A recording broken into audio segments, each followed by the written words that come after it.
সুজানগরে BNP নেতা শেখ আব্দুর রউফের বহিষ্কার আদেশ প্রত্যাহারের বিক্ষোভ।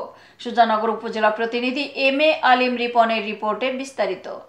পাবনার সুজানগর উপজেলা বিএনপি সদস্য সচিব শেখ আব্দুর রউফ এর বহিষ্কার আদেশ দ্রুত প্রত্যাহারের দাবিতে বিক্ষোভ মিছিল ও সমাবেশ করেছে দলের নেতাকর্মীরা।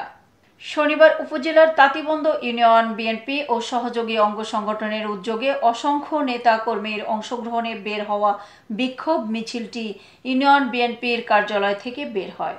মিছিলটি স্থানীয় বিভিন্ন সড়ক প্রদক্ষিণ করে। নেতাকর্মীরা জানান, কেন্দ্রীয় কমিটিকে ভুল বুঝিয়ে উপজেলা শেখ আব্দুর রউফকে বহিষ্কার করা হয়েছে।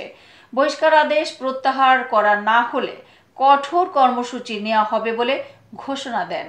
তাঁতিবন্ধ ইউনিয়ন বিএনপির ভারপ্রাপ্ত সভাপতি খন্দকার গোলাম আজমের সভাপতিত্বে ও সাধারণ সম্পাদক হাবিবুর রহমানের সঞ্চালনায় বিক্ষোভ সমাবেশে বক্তব্য রাখেন মর্তুজা কামরুল ইসলাম, মজিবুর রহমান খান, আলাউদ্দিন আলাল, আবুল কালাম সাফা, আলী আকবর, শরীফুল ইসলাম, মনিরুজ্জামান মান্নান, আব্দুল মালেক, মুক্তার শেখ, তোরাফ আলী, আনোয়ার হোসেন, রাজ্জাক রাজা, এস.এম. রাজা ও পি.কে. সাব্বির প্রমুখ। শেখ আব্দুর রউফের বহিষ্কার আদেশ বলবৎ রাখলে দলটির কার্যক্রম স্থবির হয়ে পড়বে। তাই তারা বিএনপির মাননীয় ভারপ্রাপ্ত চেয়ারম্যান তারেক রহমান, দলের মহাসচিব মির্জা ফখরুল ইসলাম আলমগীরের কাছে আব্দুর রউফের বহিষ্কার আদেশ প্রত্যাহার করার বিনীত অনুরোধ জানান। এই বহিষ্কার আদেশ সম্পূর্ণ ষড়যন্ত্রমূলক।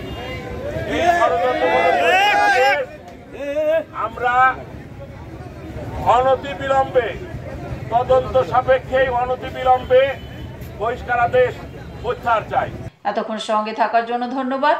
i1 টিভি নিয়মিত আপডেট পেতে ভিজিট করুন আমাদের ওয়েবসাইট, ফেসবুক, ইনস্টাগ্রাম ও ইউটিউব চ্যানেলে।